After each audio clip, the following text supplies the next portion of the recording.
ಈ ಕಾಂಗ್ರೆಸ್ನವರು ಅದು ಯಾವ ಮುಖ ಇಟ್ಕೊಂಡು ಅಂಬೇಡ್ಕರ್ ಅವ್ರ ಬಗ್ಗೆ ಮಾತಾಡ್ತಾರೆ ಅನ್ನೋದೇ ನನಗೆ ಅರ್ಥವಾಗ್ತಿಲ್ಲ. ಅಂಬೇಡ್ಕರ್ ಅವರು ಭಾರತಕ್ಕೆ 1947ರಲ್ಲಿ ಸ್ವಾತಂತ್ರ್ಯ ಬಂದಾದ ನಂತರ ಸ್ಥಾಪನೆಯಾದಂಥ ಹಂಗಾಮಿ ಸರ್ಕಾರದಲ್ಲಿ ಕಾನೂನು ಖಾತೆ ಸಚಿವರಾಗಿದ್ದರು. ಅವರು ತಂದಂಥ ಬಿಲ್ಗಳಿಗೆಲ್ಲ ಅಡ್ಡಿಪಡಿಸಿ ಅವರು ನೊಂದು ರಾಜೀನಾಮೆ ಕೊಡುವಂತೆ ಮಾಡಿದವರು ಯಾರು? ನಿಮ್ಮ ಕಾಂಗ್ರೆಸ್ಸಿನ ಮಹಾನಾಯಕ ನೆಹರು ಅವರು.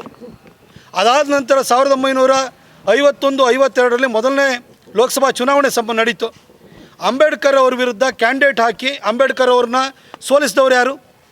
1953ರಲ್ಲಿ ಬೈ ಎಲೆಕ್ಷನ್ ಆಗುತ್ತೆ ದಾದರ್ನಲ್ಲಿ. ಆ ಸಂದರ್ಭದಲ್ಲಿ ಅಂಬೇಡ್ಕರ್ ವಿರುದ್ಧ ಅಂಬೇಡ್ಕರ್ ಅವರ ಸೆಕ್ರೆಟರಿನೇ ಕ್ಯಾಂಡಿಡೇಟ್ ಮಾಡಿ ಅಂಬೇಡ್ಕರ್ ಅವ್ರನ್ನ ಸೋಲಿಸಿ ಅವಮಾನ ಮಾಡಿದಂಥವ್ರು ಯಾರು? ಇದೇ ಕಾಂಗ್ರೆಸ್ನವರು. ಯಾವ ಮುಖ ಇಟ್ಕೊಂಡು ನೀವು ಅಂಬೇಡ್ಕರ್ ಬಗ್ಗೆ ಮಾತಾಡ್ತೀರಿ? ಅಂಬೇಡ್ಕರ್ ಅವರಿಗೆ ನೀವು ಭಾರತ ರತ್ನ ಕೊಟ್ರೇನ್ರಿ?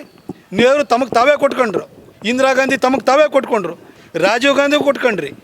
ಅಂಬೇಡ್ಕರ್ ಅವರಿಗೆ ಭಾರತ ರತ್ನ ಕೊಟ್ಟಿದ್ದು ಭಾರತೀಯ ಜನತಾ ಪಕ್ಷದ ಬೆಂಬಲಿತ ಯುನೈಟೆಡ್ ಫ್ರಂಟ್ ಸರ್ಕಾರ. ಅಂಬೇಡ್ಕರ್ ಅವರ ಭಾವಚಿತ್ರವನ್ನು ಪಾರ್ಲಿಮೆಂಟ್ ಸೆಂಟ್ರಲ್ ಹಾಕಿದ್ದು ಕೂಡ BJP ಸರ್ಕಾರ ಬಂದಾದ ನಂತರ. ಅಂಬೇಡ್ಕರ್ ಜಯಂತಿಗೆ ರಜಾ ಘೋಷಣೆಯನ್ನು ಮಾಡಿದ್ದನ್ನು ಕೂಡ ಕೇಂದ್ರದಲ್ಲಿ ವಾಜಪೇಯಿ ಅವರ ಸರ್ಕಾರ ಬಂದಾದ ನಂತರ. ನಿಮಗೂ ಅದಕ್ಕೆ ಏನು ರೀ ಸಂಬಂಧ? ಅಂಬೇಡ್ಕರ್ ಅವ್ರ ಬಗ್ಗೆ ಕ್ಲೈಮ್ ಮಾಡೋಕ್ಕೆ ನಿಮ್ಮ ಹತ್ರ ಯಾವ ಹಕ್ಕು, ನೈತಿಕ ಹಕ್ಕೂ ಇಲ್ಲ, ನಿಮಗೆ ಯಾವ ಮುಖನೂ ಇಲ್ಲ ನಿಮಗೆ. ಅದೇ ರೀತಿ ಅಂಬೇಡ್ಕರ್ ಅವರು ತೀರ್ಕೊಂಡಾಗ ಅವರಿಗೆ ಡೆಲ್ಲಿನಲ್ಲಿ ಅಂಗೈಯಾಗಲ ಜಾಗ ಕೊಡಲಿಲ್ವಲ್ರಿ? ನಿಮ್ಮ ರಾಜೀವ್ ಗಾಂಧಿ ಸತ್ತಾಗ 100 ಎಕರೆ ಜಾಗ ಕೊಡ್ತೀರಿ, ಸಂಜಯ್ ಗಾಂಧಿ ಸತ್ತಾಗ ಕೊಡ್ತೀರಿ, ನೆಹರು ಕೊಡ್ತೀರಿ, ಇಂದಿರಾ ಗಾಂಧಿಯವ್ರಿಗೆ ಕೊಡ್ತೀರಿ. ಈ ದೇಶದ ಸಂವಿಧಾನ ಬರೆದಿರುವಂತಹ ಅಂಬೇಡ್ಕರ್ ಅವರಿಗೆ ಅವರನ್ನು ಕ್ರಿಮೇಷನ್ ಮಾಡಲಿಕ್ಕೆ ನೀವು ಡೆಲ್ಲಿನಲ್ಲಿ ಜಾಗ ಕೊಡಲಿಲ್ಲ. ನೀವು ದಾದರಿಗೆ ಅವ್ರನ್ನ ಕಳಿಸ್ಬೇಕಾಗಿ ಬಂತು.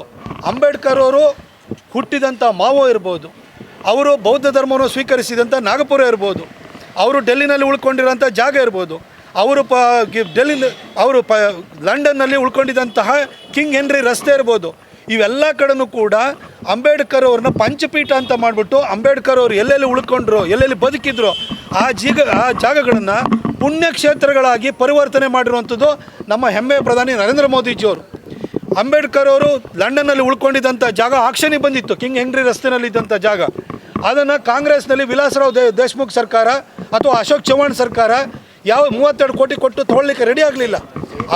ಅದಾದ ನಂತರ 2014ರಲ್ಲಿ ದೇವೇಂದ್ರ ಫಡ್ನವೀಸ್ ಅವರ ಸರ್ಕಾರ ಬಂತು. ಅವರು 32 ಕೋಟಿ ಕೊಟ್ಟು ಆ ಜಾಗನ ಖರೀದಿ ಮಾಡಿದ್ದು. ಅಂಬೇಡ್ಕರ್ ಬಗ್ಗೆ ನಿಮಗೆ ಪ್ರೀತಿ ಕಾಳಜಿ ಇತ್ತು ಅಂತಂದರೆ ಆ ಜಾಗ ಆಕ್ಷನಿಗೆ ಬಂದಾಗ ನೀವು ಯಾಕ್ರಿ ತೊಗೊಳ್ಳಿಲ್ಲ? ಯಾವ ಮುಖ ಇಟ್ಕೊಂಡು ಅಂಬೇಡ್ಕರ್ ಅವ್ರ ಬಗ್ಗೆ ಮಾತಾಡ್ತೀರಿ?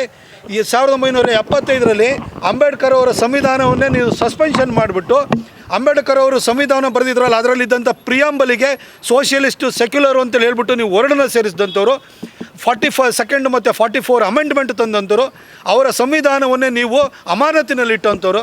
ನಿಮಗೆ ಅಂಬೇಡ್ಕರ್ ಬಗ್ಗೆ ಮಾತಾಡಲಿಕ್ಕೆ ಅದು ಯಾವ ಹಕ್ಕಿದೆ ಅಂತ ನನಗಂತೂ ಅರ್ಥ ಆಗ್ತಿಲ್ಲ. ಇಡೀ ದೇಶಾದ್ಯಂತ ಇವತ್ತು ಕಾಂಗ್ರೆಸ್ಸಿಗೆ ಗೊತ್ತಾಗಿದೆ, ಅಭಿವೃದ್ಧಿ ಅಜೆಂಡಾದ ಮೇಲೆ ಅವ್ರ ಕೈಲಿಗೆ ಗೆಲ್ಲಕ್ಕೆ ಸಾಧ್ಯ ಇಲ್ಲ, ಮೋದಿಯವ್ರನ್ನ ಇವರು ಟಚ್ ಮಾಡೋಕ್ಕೂ ಕೂಡ ಸಾಧ್ಯ ಇಲ್ಲ ಅಂತ ಗೊತ್ತಾಗಿದೆ. ಹಾಗಾಗಿ ಇದುವರೆಗೂ ಕೂಡ 1955ರಲ್ಲಿ ಮುಸಲ್ಮಾನರನ್ನು ಓಲೈಸ್ತಾ ಬಂದರು, ವಫ್ ಆ್ಯಕ್ಟನ್ನು ತಗೊಂಡು ಇವತ್ತು ದಲಿತರನ್ನು ಏನಾದರೂ ಮಾಡಿ BJPಯಿಂದ ದೂರ ಮಾಡಬೇಕು, ಜಾತಿ ಆಧಾರದ ಮೇಲೆ ಹಿಂದೂ ಸಮಾಜವನ್ನು ಹೊಡಿಬೇಕು ಅಂತೇಳಿ ಹೇಳ್ಬಿಟ್ಟು ಇವತ್ತು ಅಂಬೇಡ್ಕರ್ ಫೋಟೋವನ್ನು ಇಟ್ಕೊಂಡು ಹೋಗ್ತಾ ಇದ್ದಾರೆ. ನಿಮ್ಮ ಜೀವನದಲ್ಲಿ ಯಾವುದನ್ನಾದ್ರೂ ಕೂಡ ನೀವು ಅಳವಡಿಸ್ಕೊಂಡಿದ್ದೀರೇನ್ರಿ? ಆಯ್ತು ರೀ, ಅಂಬೇಡ್ಕರ್ ಇಂಥ ಒಂದು ಸಂವಿಧಾನವನ್ನು ಬರೆದಂಥದ್ದು. ಇವತ್ತು ನಮ್ಮ ಮನೆಯೊಳಗಡೆ ನಾವು ಭಗವದ್ಗೀತೆ ಇಟ್ಕೊಳ್ಳೋಣ, ಬೇರೆಯವ್ರ ಮನೇಲಿ ಕುರಾನ್ ಇಟ್ಕೊಳ್ಳಿ ಅಥವಾ ಬೈಬಲ್ ಇಟ್ಕೊಳ್ಳಿ, ಆದರೆ ಹೊರಗಡೆ ಬಂದ ಮೇಲೆ ನಮಗೆ ರಕ್ಷಣೆಯನ್ನು ಕೊಡುವಂಥದ್ದು ನಮಗೆ ಭಗವದ್ಗೀತೆ, ಕುರಾನು ಮತ್ತು ಬೈಬಲ್ ಥರ ಇರುವಂಥದ್ದು ನಮಗೆ ಭಾರತದ ಕಾನ್ಸ್ಟಿಟ್ಯೂಷನ್ನು. ಆ ಕಾನ್ಸ್ಟಿಟ್ಯೂಷನ್ ಬರೆದಂಥ ಅಂಬೇಡ್ಕರ್ ಅವರಿಗೆ ನೀವು ಏನು ಗೌರವ ಕೊಟ್ರಿ? ಇಂಡಿಯಾದ ಕರೆನ್ಸಿ ಬಂತು ರೀ. ಇಂಡಿಯಾ ಏನು ನಿರಂಕುಶ ಪ್ರಭುತ್ವ ಇದೆಯಾ ಅಥವಾ ಇದೇನು ಸರ್ವಾಧಿಕಾರ ಇದೆಯಾ? ಬರೀ ಗಾಂಧಿಯವ್ರ ಫೋಟೋ ಹಾಕಿದ್ರಿ, ನೀವು ಅಂಬೇಡ್ಕರ್ ಫೋಟೋ ಹಾಕ್ಬೋದಿತ್ತಲ್ರಿ? ಅವತ್ತಿಂದಲೇ ಅಂಬೇಡ್ಕರ್ ಅವರಿಗೆ ನೀವು ಗೌರವ ಕೊಡಲಿಲ್ಲ. ಇವತ್ತು ಕರೆನ್ಸಿನಲ್ಲಿ ಅಂಬೇಡ್ಕರ್ ಫೋಟೋ ಬರಲಿಕ್ಕೆ ಇವತ್ತು ಎಲ್ಲ ಅವಕಾಶಗಳು, ಹಕ್ಕು ಇದೆ ಅವರಿಗೆ, ಅಂಥ ಒಂದು ಯೋಗ್ಯತೆ ಇದೆ. ಅವರು ಕೊಟ್ಟಂಥ ಚಿಂತನೆಗಳೇನಿದೆಯಲ್ಲ, ಅವರು ಗಾಂಧೀಜಿಯವ್ರಿಗಿಂತಲೂ ಅದ್ಭುತವಾದ ಚಿಂತನೆಯನ್ನು ಕೊಟ್ಟಿದ್ದಾರೆ. ಭಾರತಕ್ಕೆ ಇವತ್ತು ಸೆಂಟ್ರಲ್ ಬ್ಯಾಂಕ್ ಅಥವಾ RBI ಅಂತ ಬಂದಿದ್ದರೆ ಅದನ್ನು ಕೊಟ್ಟಿರುವಂಥವ್ರು ಕೂಡ ಪೇಪರ್ ಪ್ರೆಸೆಂಟ್ ಮಾಡಿದಂಥವ್ರು ಅಂಬೇಡ್ಕರ್ ಅವರು. ಈ ದೇಶದಲ್ಲಿ ಮುಸಲ್ಮಾನರ ಜೊತೆ ಒಟ್ಟಿಗೆ ಬದುಕೋಕ್ಕಾಗಲ್ಲ ಅಂತೇಳಿ ಅವರು ಥಾಟ್ಸ್ ಆನ್ ಪಾಕಿಸ್ತಾನ್ ಅಂತ 1941-42ನಲ್ಲಿ ಬುಕ್ ಬರೆದ್ರು. ಅದೇ ಇವತ್ತು ಪಾರ್ಟಿಷನ್ ಆಫ್ ಇಂಡಿಯಾ ಅಂತಿದೆ. ಅಷ್ಟು ದೂರದೃಷ್ಟಿ ಇಟ್ಕೊಂಡಿದ್ದಂತಹ ವ್ಯಕ್ತಿಯವರು, ಅಂಥ ಒಂದು ಯೋಚನೆಗಳಿತ್ತು ಅವರಿಗೆ, ಅಂಥ ಅದ್ಭುತವಾದ ಪುಸ್ತಕವನ್ನು ಬರೆದಂಥವ್ರು ಅವ್ರಿಗೆ ಯಾವ ಗೌರವ ಕೊಟ್ಟಿರಿ?